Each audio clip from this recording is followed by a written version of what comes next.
Hit map কি? Hit map একটি অপেক্ষাকৃত নতুন শব্দ, কিন্তু এই হিট ম্যাপ ম্যাট্রিক্সের অনুশীলন 1 শতাব্দীরও বেশি সময় ধরে বিদ্যমান।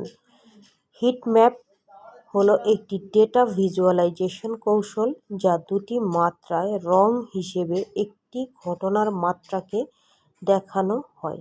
রঙের বৈচিত্র্যটি রং বা তীব্রতার দ্বারা হতে পারে। কিভাবে ঘটনাটি ক্লাস্টার করা হয় বা স্থানভেদে পরিবর্তন হয় সে সম্পর্কে পাঠককে সুস্পষ্ট চাক্ষুষ সংকেত প্রদান করে। হিটম্যাপ হিটম্যাপ মানচিত্রগুলির দুটি মৌলিকভাবে আলাদা বিভাগ রয়েছে: ক্লাস্টার তাপ মানচিত্র বা হিটম্যাপ, স্থানিক তাপ মানচিত্র। একটি ক্লাস্টার হিটম্যাপে ম্যাগনিটিউডগুলিকে নির্দিষ্ট কক্ষের আকারের একটি ম্যাট্রিক্সে বিন্যাস করা হয়।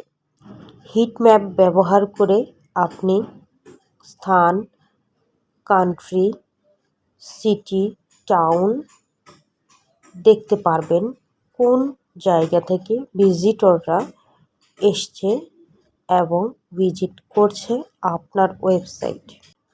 Heat map is a relatively new term, but the practice of shading matrices has been around for over a century.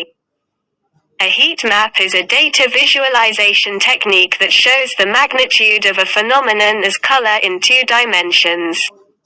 Color variation can be by color or intensity, giving the reader a clear visual cue to how events are clustered or vary spatially.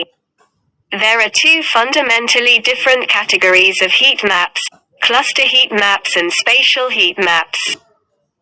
In a cluster heat map, the magnitudes are arranged in a matrix of fixed cell size.